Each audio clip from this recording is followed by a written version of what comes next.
Mobile में सब open camera use करते हैं, मैक्सिमम सभी लोग ओपन कैमरा यूज करते हैं। ज़्यादा न कम।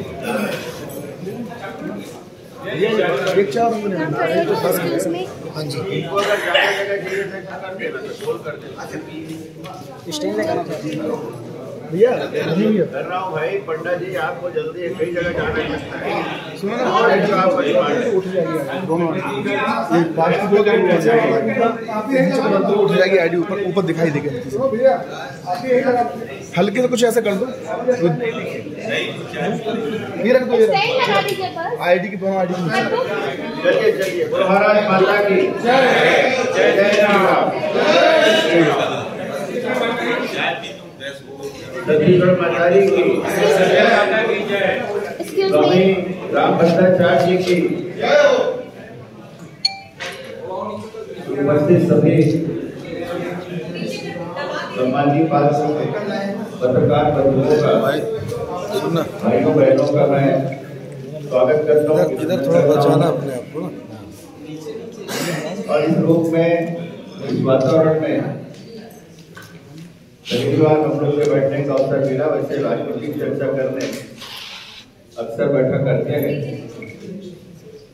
मगर एक पवित्र कार्य करने जा रहे हैं, पुण्य कार्य करने हम सब भिलाई दुर्गवासी करने जा रहे हैं। इसका सौभाग्य हम सबको मिला है और ये सामूहिक जिम्मेदारी है। ऐसे और वाकई में आज के अभी कलयुग में ऐसे संतों की बात करें, वैसे तो बहुत सारे संत हुए, बहुत सारे साधु हुए, मगर स्वामी रामभद्राचार्य जी महाराज के बारे में आप सब जानते हैं। वो ऐसे दिव्य पुरुष है जिनका बचपन से लेकर आज तक पूरा जीवनी अगर पढ़े तो ऐसे संत ऐसा लगता है कि भगवान ने खुद अवतार फिर से एक बार इस धरती पर किया है। अनेक भाषाओं के ज्ञाता और अनेक भविष्यवाणियां जिनकी सच हुई है। और आज जो भगवान राम मंदिर, भगवान राम के मंदिर का निर्माण हुआ, उसमें सबसे अहम भूमिका अगर किसी की रही तो वो स्वामी रामभद्राचार्य जी की रही। जिस तरह हम शासन और सरकार के माध्यम से, माननीय नरेंद्र मोदी जी के माध्यम से उस 500 साल के संघर्षों के मंदिर का निर्माण कर पाए और सीमित समय में कर पाए, तारीख भी आई और उस घड़ी भी आई जिसका हम सब साक्षी बने। उसमें संतों की तरफ से अगर प्रमुख भूमिका किसी ने निभाई तो स्वामी रामभद्राचार्य जी थे। अदालती अड़चनों को भी जिन्होंने सुलझाने में उनकी हम भूमिका थी। आज उनका पदार्पण हमारे भिलाई नगरी में हो रहा है। स्थल है जयंती स्टेडियम के सामने मैदान, जहाँ पर बहुत सारे और धार्मिक काम हो चुके हैं, अनेक संतों का आगमन हो चुका है। पिछले साल 28 जनवरी को हम सब ने मिलकर 25,000 सुंदरकांड का पाठ भी किया था और एक भव्य वातावरण था। वहीं 15 फरवरी से 23 फरवरी तक हनुमान यज्ञ, हनुमत महायज्ञ और राम कथा रसमय अमृत वर्षा का भव्य आयोजन किया गया है।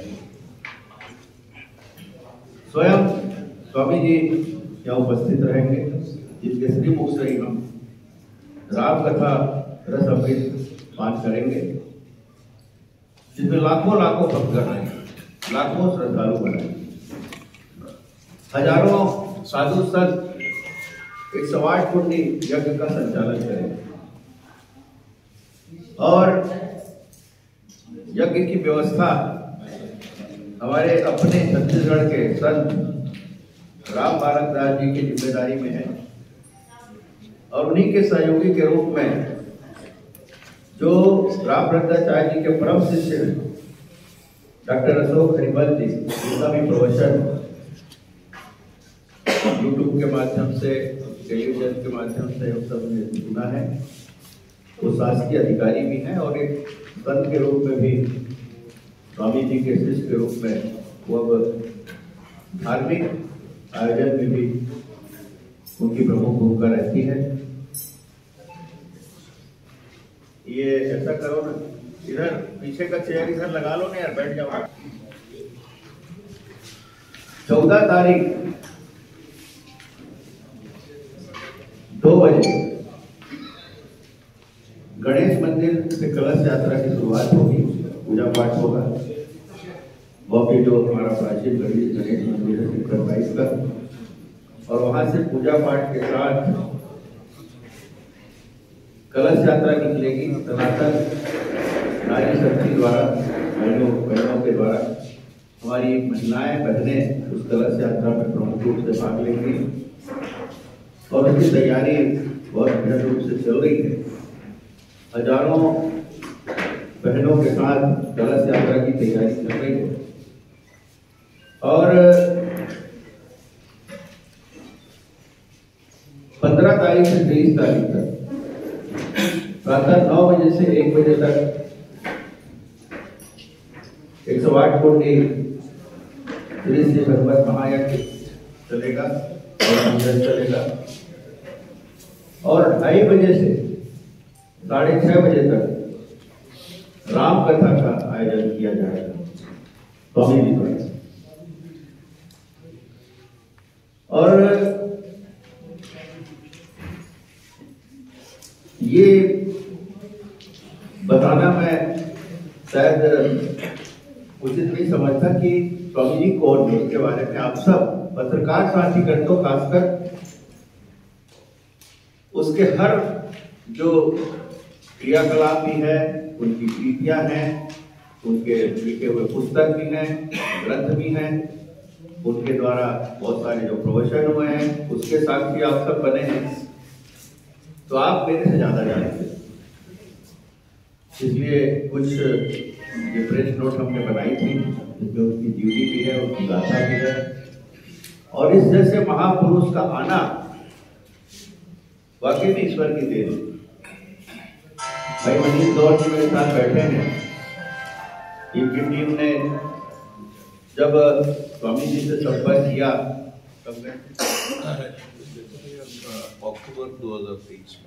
अक्टूबर 2023 में, तो स्वामी जी एक क्षण भी इतनी व्यस्तता के बाद भी 3 साल तक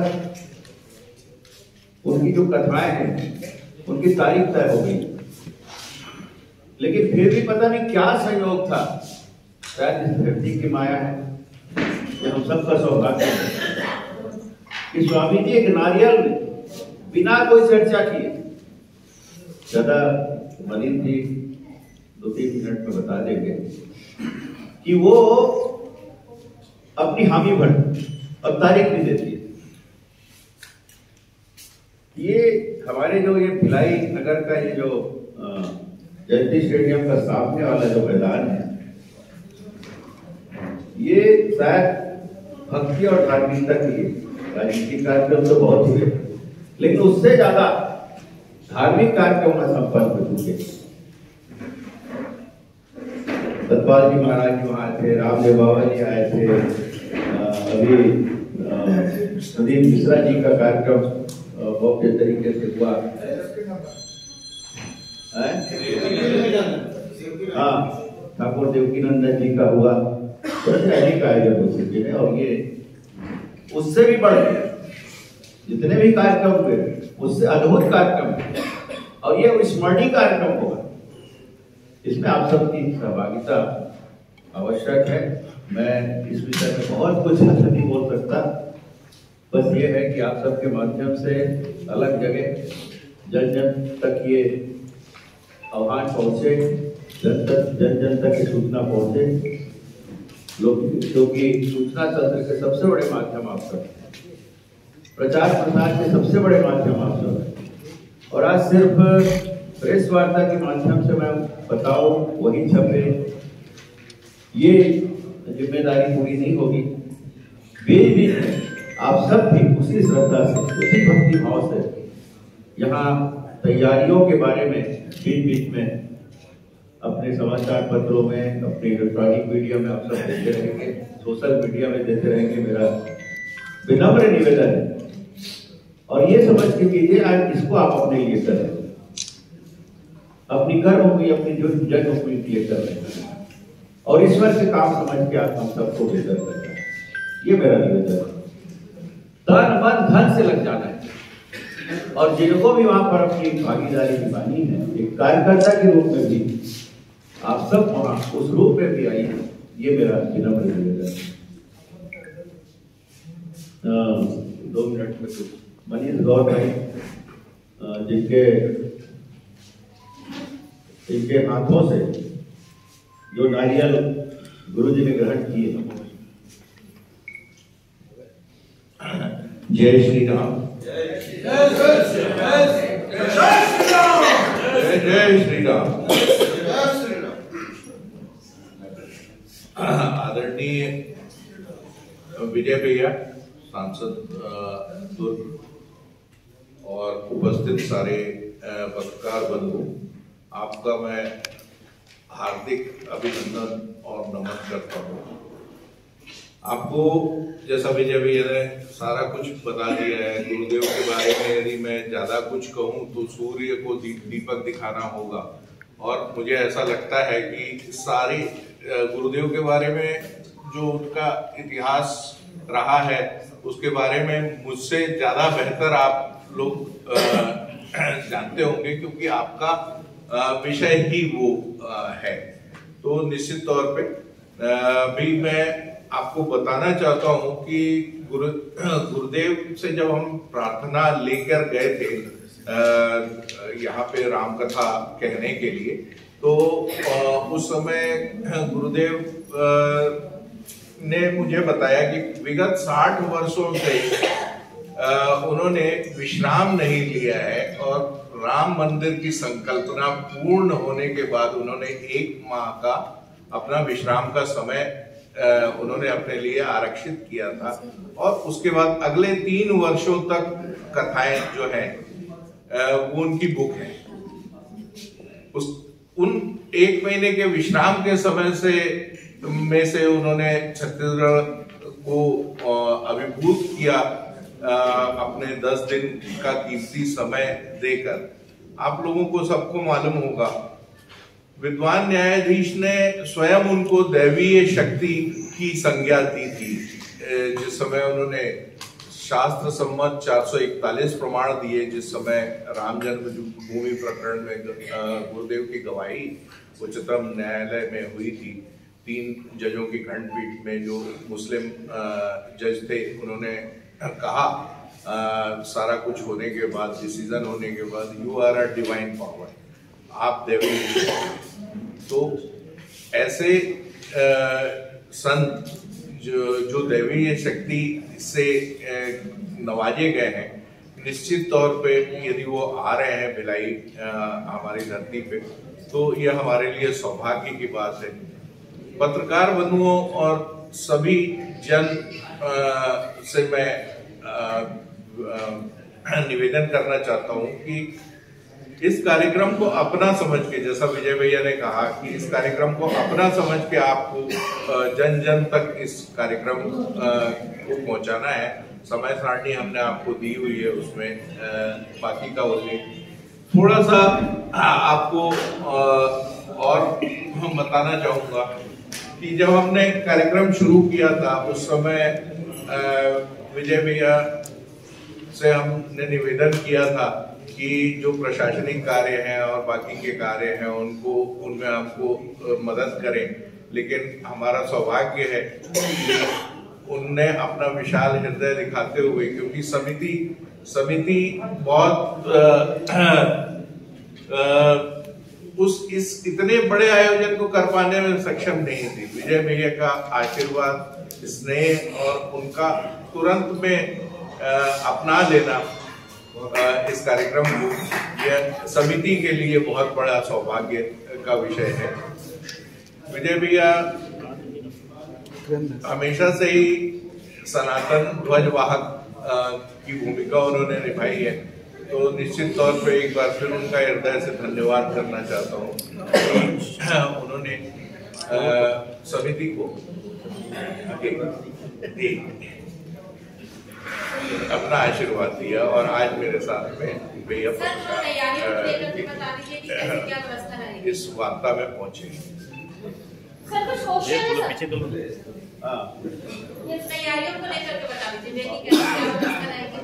देखिए, तैयारी तो शुरू हो गई है, पंडाल लगने शुरू हो गए हैं और वहाँ पे जो बड़ा मंच बना है, हमारा पहले भी कार्यक्रम हुए हैं, मोदी जी के कार्यक्रम के लिए भी बना था, उसमें भी सुंदरकांड पाठ हुआ और कुछ संतों का कार्यक्रम हुआ। मैं बताया जैसे वही मंच रहेगा और उसी में जो स्वामी जी वहीं बैठेंगे। साथ ही साथ इधर साइड में आप देखेंगे जयंती स्टेडियम के बाजू में आप देख सकते हैं, उधर 108 फुट बनाने के लिए अभी वो किराया भंडार वाले का काम शुरू हो गया। फिर एक 36 बाई 36 का बड़ा वो हवन स्थल बनेगा, जो घास फूस से बनेगा, वो पेड़ के पास है। इधर एक पेड़ जो दिखता है, जो इमली का पेड़ है, उसके पास लगेगा। फिर वो जो कुआं है, कुआं के इस पार तक वहाँ पे पूरा टेंट लगेगा। फिर एक तरफ भोजन की व्यवस्था रहेगी। अभी हम लोग ये पॉम्पलेट के माध्यम से घर घर घूम रहे हैं, जो लाउड स्पीकर में अनाउंस कर रहे हैं। फिर जो हवन में बैठेंगे, एक कुंड में एक व्यक्ति बैठेंगे, एक मतलब पेयर, उसके लिए इसमें राशि भी दी गई है, जो 21,000 का उसमें है, क्योंकि हवन सामग्री 9 दिन तक कवर करने में लगना है।